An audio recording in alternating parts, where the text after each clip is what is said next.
আমরা রিরাইট করলাম, সংবিধানটা কার্যকরী হয়েছে কিনা আমার কাছে সেটা অনেক বেশি ইম্পর্টেন্ট হয়। সংবিধানের কোন কোন জায়গায় আমরা প্রবলেম দেখছি এবং কোন কোন জায়গায় আমরা উঠে আসার চেষ্টা করছি, কারণটা কি? আমরা সংশোধন করি আর রিরাইট করি, দিনের শেষে সংবিধানটা ঠিকঠাক মতো কাজ করছে কিনা দ্যাটস ইম্পর্টেন্ট।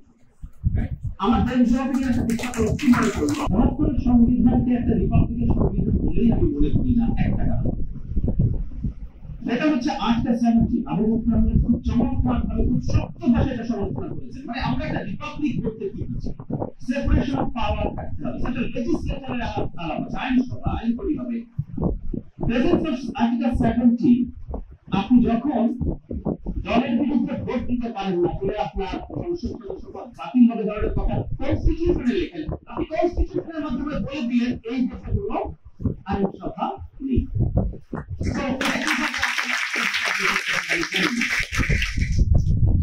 আমরা এই পয়েন্ট বলছি, আবু বকর আহমেদ অ্যাড্রেস করেছেন যে আমাদের ফ্লোর প্রসিডিং করে বিশেষ করে হর্স ট্রেডিং হতে পারে, লোকজনকে কিনে আপনি সরকার পাল্টে দিতে পারেন, এই সিকিউরিটিটা এনশিওর করা হবে। তাহলে কিন্তু অল্টারনেটিভ ছিল বা আছে। পাকিস্তানের নাম বলি, পাকিস্তানের নাম বললেই এখনকার বাংলাদেশের অসুবিধা নাই। পাকিস্তান কনস্টিটিউশন যেটা করেছে চারটা বিষয়, একটা হচ্ছে সরকার যখন গঠিত হবে, সরকারের বিরুদ্ধে অনাস্থা যখন আনা হবে, বাজেট এবং সংবিধান সংশোধনের জন্য কোনো বিল, এই চারটা ক্ষেত্রে আপনি বিরুদ্ধে ভোট দিতে পারবেন না, আর বাকি যে কোনো ক্ষেত্রে আপনি ভোট দিতে পারেন। তাতে খেয়াল করি আমরা কিছু জায়গায় আমি সেফগার্ড দিলাম, বিকজ আমরা এক মাস করতে আমরা একটা ভালো গণতন্ত্র এখনো গড়ে উঠি নাই, এরকম করতে পারি।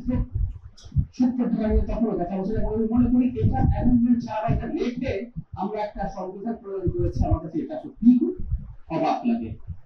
নানান রকম স্বাধীনতা আছে, কোথাও যাচ্ছি না। এখন আমি ওই ভুল জায়গাটায় আসি, যেটা নিয়ে ডিবেটটা হলো ৭২-এর সংবিধান অনেক ভালো কি উত্তর হচ্ছে ভালো এবং অবশ্যই খারাপ আছে, কোনো ইউনিভার্সাল ভালো কিছু নেই। সাধারণকে যদি কুশলকে যদি আমি বলি তুমি একটা কনস্টিটিউশন লিখে ফেলো, লেখার পর কোটা দিয়ে সমালোচনা করার মানুষ আছে, থাকবে, বিকজ ইটস আ ফিলোসফি।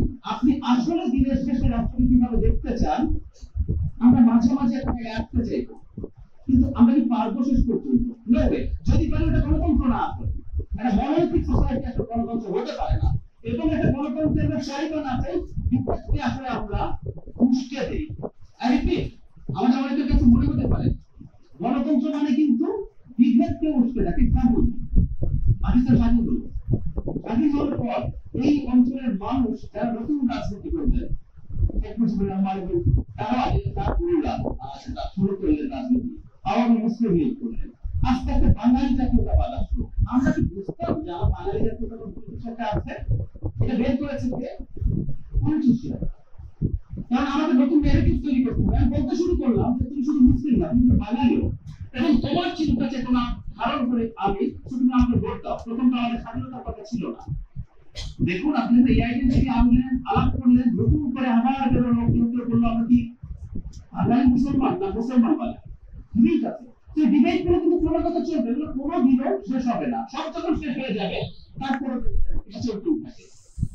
ঢাকায় দেখুন বিভিন্ন জেলার থানা সমিতি আছে, মানে আপনি ইউনিফাই করলেন যে আমি নোয়াখালীরা, আমি নোয়াখালীরা বললাম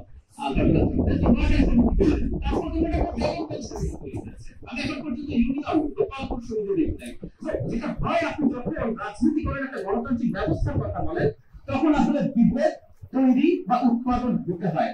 দিস ইজ দ্য প্রবলেম আর ড্রব্যাক আছে বলতে পারি, কিন্তু গণতন্ত্র এভাবেই আর নিয়ে আমরা চলবো। সুতরাং সংবিধান প্রশ্নে আমরা কি রাখবো কি রাখবো না, কতটুকু রাখবো কিভাবে রাখবো, এই ডিবেটটা চলবে এবং নতুন একটা সংবিধান হয়ে যাওয়ার পরও এই ডিবেটটা চলতেই থাকবে।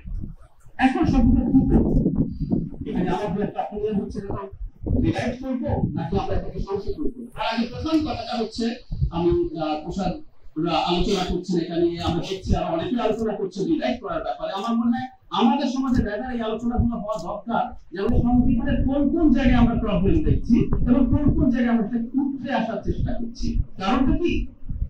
আমরা সংশোধন করি আর রিরাইট করি, দিনের শেষে সংবিধানটা ঠিকঠাক মতো কাজ করছে কিনা দ্যাটস ইম্পর্টেন্ট।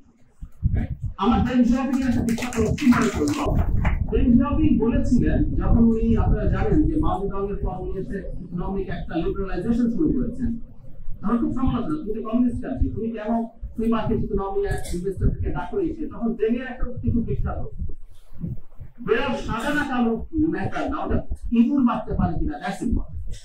তো আমার কাছে যখন মনে হয় সংশোধন করলে আমরা রিভাইজ করলাম, সংবিধানটা কার্যকরী হয়েছে কিনা আমার কাছে সেটা অনেক বেশি ইম্পর্টেন্ট হয়।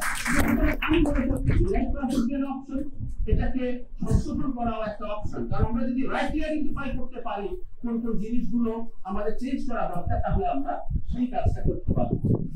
আর একটা কথা বলে শেষ করি, আমি আপনাকে ধারণা করে শেষ পর্যায়ে চলে আসছি। সেটা হলো সব আলোচনা ছাপিয়ে আরেকটা আলোচনা আমরা সবাই নিজেদের মধ্যে রাখবো, কারণ আমরা কিন্তু এখন পলিটি হয়ে উঠতে চাইছি, আমরা একটা জনগোষ্ঠী হয়ে উঠতে চাইছি। এটা হলো শ্রেষ্ঠতম সংবিধান লিখে ফেলা, শ্রেষ্ঠতম আইন লিখে ফেলা, সেটা আসলে কেউ কিছু ইনশিওর করবে না। আমাদের আসার জায়গা কোনটা, আমরা হচ্ছে সচেতন হয়েছি, আমরা বুঝতে শিখছি, আমরা প্রয়োজনে চেঁচামেচি করবো। আমি একটা এক্সাম্পল দিই, আমাদের একটা আইন আছে 2013 সালে, হেফাজতে নির্যাতন এবং মৃত্যু নিবারণ। এই আইনটার ধারা মতে নির্যাতনের সংজ্ঞা হচ্ছে কষ্ট দেয় এমন কোন শারীরিক বা মানসিক নির্যাতন, মানে আপনাকে পুলিশ ধরে নিয়ে গিয়ে এই তুমি ক্রস ফায়ারে দেবে, এটা বলে ভয় লাগাতে পারে না, এটা বেআইনি, ইটস আ ক্রিমিনাল অফেন্স। আমরা লিখে দিয়েছি, is it implemented? No. Police নিয়ে দু চার মাইক দিলে আমরা মনে মেনে নিয়েছি, পুলিশ যখন নিচ্ছে আমরা প্রস্তুত থাকছি, শরীর লুজ করে রাখতে হবে মাইক দেওয়ার সময়, এরকম চুরি তো মাঝে মাঝে